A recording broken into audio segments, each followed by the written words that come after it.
This amazing story begins in a small town where a boy named Thomas lived. The most mysterious thing about him was that he could see dead people, and even sense events before they happened. One day, while Thomas was at home, a girl suddenly appeared before him. She didn't say a word, but Thomas instantly knew she was a spirit. Curious, he began following her to see where she would lead him. The girl took him to a man sitting inside a car. Thomas didn't know what to do, but then the spirit placed her hand on him, triggering a vivid vision. In it, he saw exactly what had happened. The man had assaulted the woman and then brutally killed her. Furious, Thomas decided he would get justice for the soul, even if it meant killing the man himself. The man, realizing he was in danger, ran, but Thomas couldn't let a murderer go free. After a short chase, he caught him, and the police chief arrived just in time. Thomas explained everything, and the man was arrested. The police chief already knew Thomas and even knew about his strange abilities. The next day, however, Thomas experienced something even stranger. He noticed people without faces, no eyes, no nose, no mouth, grabbing him and trying to drag him away. There were more and more of them, and they were terrifying. Just when Thomas was struggling, someone appeared with a gun and shot them all. Thomas was hit by a bullet and felt excruciating pain, but then realized it had all been a dream. Still, it was deeply disturbing. Shaking it off, Thomas went to his part-time job as a chef at a restaurant, where his cooking was loved by everyone. The police chief and one of Thomas's friends often stopped by to spend time there. But then Thomas noticed something chilling, strange, invisible creatures moving around inside the restaurant, unseen by everyone else. These were demons from hell, drawn to death itself. Whenever a person was about to die, these creatures would hover nearby, growing stronger with every death. Thomas saw them circling a man and knew something terrible was going to happen to him. If too many people died, the creature's power could grow to unstoppable levels. He decided to follow the man and keep him safe.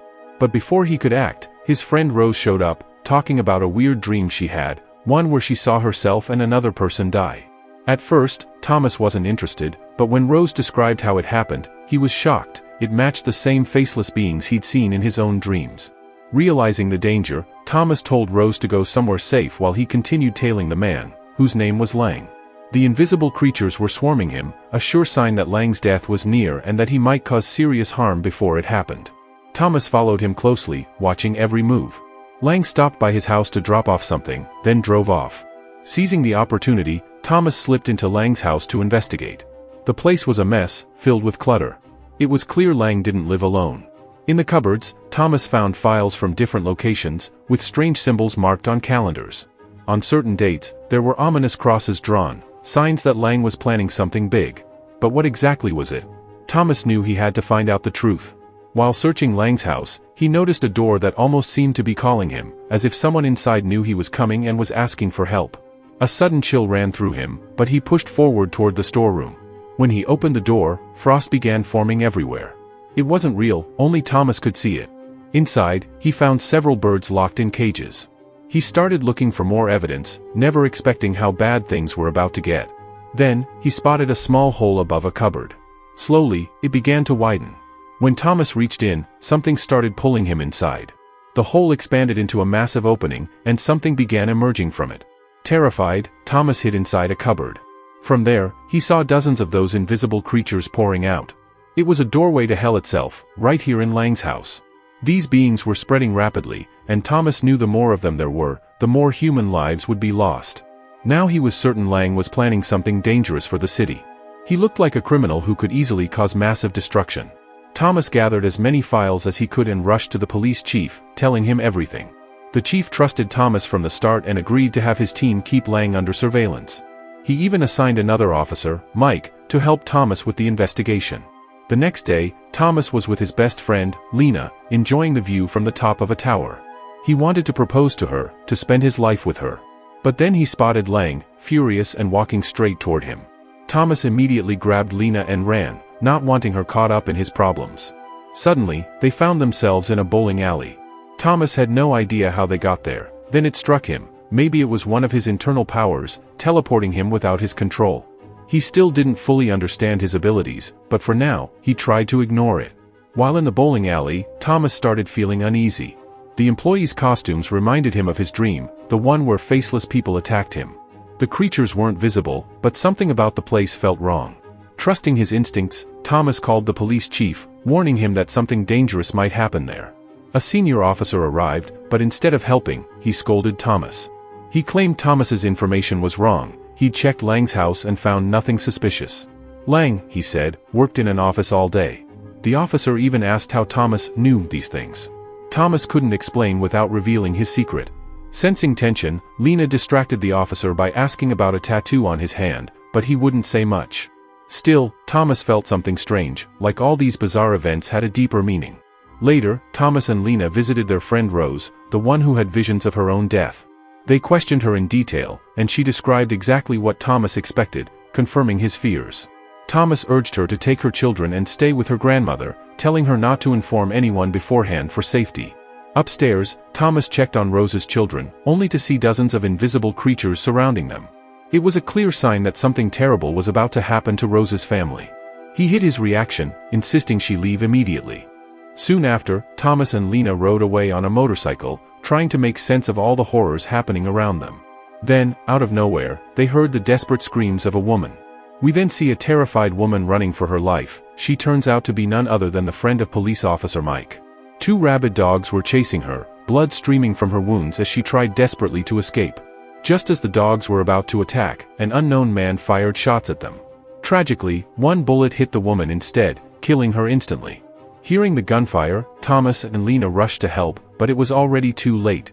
The shooter was in tears, clearly distraught over what had happened. Within minutes, the police chief and several officers arrived to investigate. Everyone assumed the man had tried to help but accidentally killed her. Mike was devastated. He had just met with his friend that very morning. The police chief was also puzzled, but Thomas approached him and explained that he had seen the same kind of dogs near Lang's house earlier. This shifted suspicion toward Lang. The police officer in charge requested further investigation into Lang, but the senior officer, the same one Thomas had met before, dismissed his claims. Thomas and Lena, however, refused to back down. Concerned for her safety, Thomas took Lena straight home. When Thomas got home, he was shocked. Lang's dead body was lying in his bathtub, killed by a gunshot. Panicked, Thomas tried to move the body. If the police saw it there, they would surely think he was the killer. He suspected Lang's associates were behind the murder, not wanting the police to get too close and ruin their plans. Acting quickly, he covered the body and hid it inside a factory. As Thomas drove through town, he noticed a disturbing sight: massive numbers of invisible creatures hovering around every house.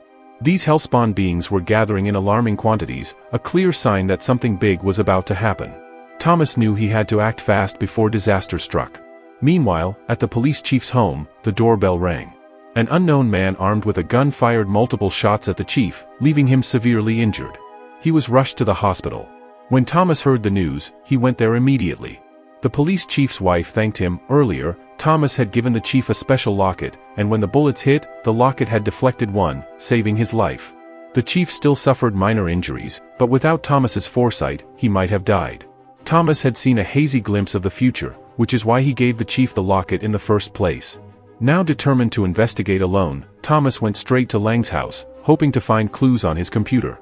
Checking the browser history, he discovered Lang had been researching dark magic, the occult, and disturbing activities on the dark web, including vans linked to sinister purposes. It became clear that Lang and his associates were trying to open the gates of hell. While Thomas was still searching, strange noises came from the kitchen. Cautiously, he opened the fridge. Inside was rotting human flesh crawling with insects.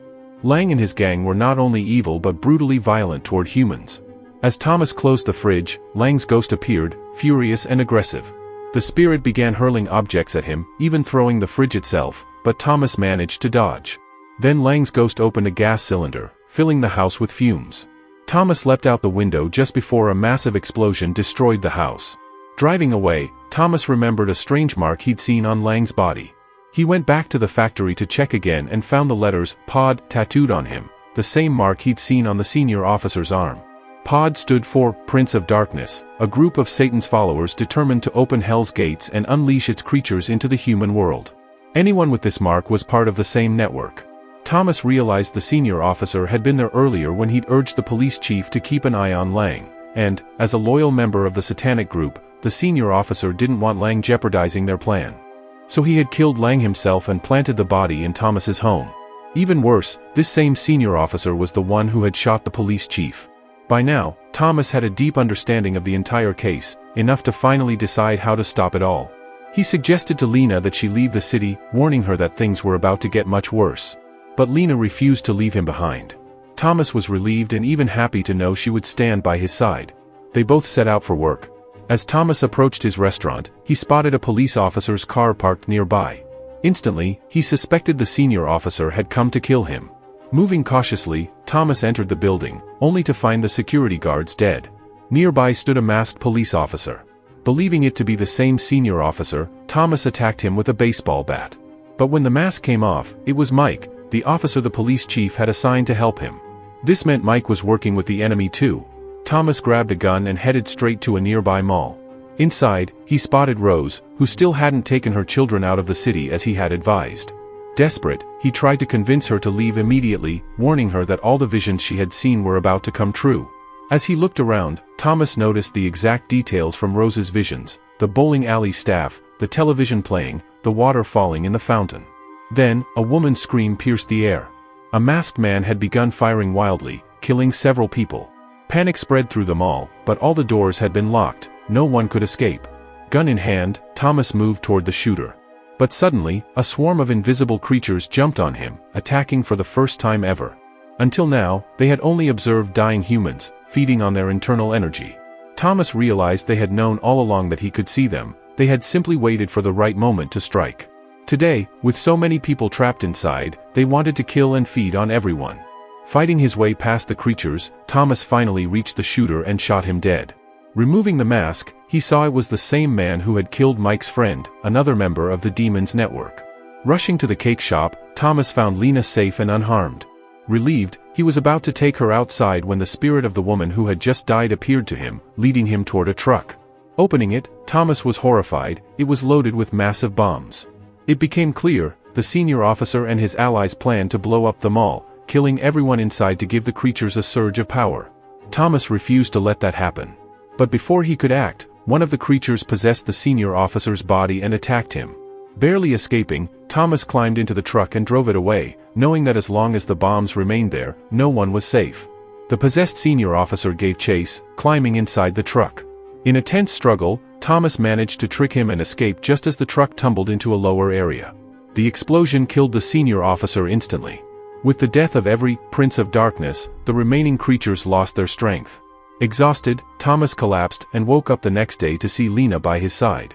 Unable to wait any longer, he confessed his love for her, promising marriage. She returned his feelings, and they shared a warm, intimate moment. But the next day, the police chief and his wife invited Thomas to their home, to reveal a heartbreaking truth. The Lena he had been with was not alive. She had died in the cake shop that day. The woman he had loved all this time was her spirit. Thomas was left alone, forced to accept this painful reality. And with that, this strange, tragic, and extraordinary story came to an end.